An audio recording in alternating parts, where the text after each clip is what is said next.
ចាំកើតនៅភូមិក្តាមវាពីរស់ណា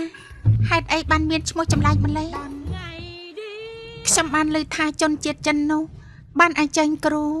ដើម្បីបំបត្តិភាពក្រីក្រតាមប្រពៃណី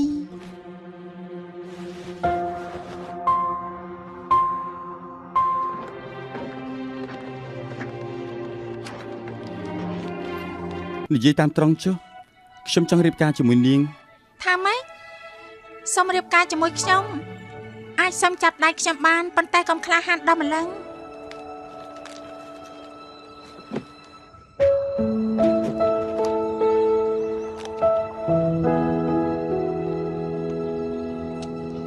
ឲ្យសារភាពកំហុសទេ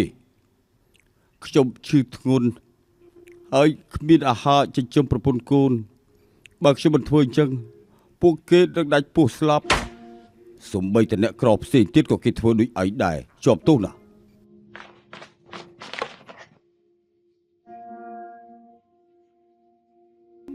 លោកវៀងវ៉ាន់ថាញ់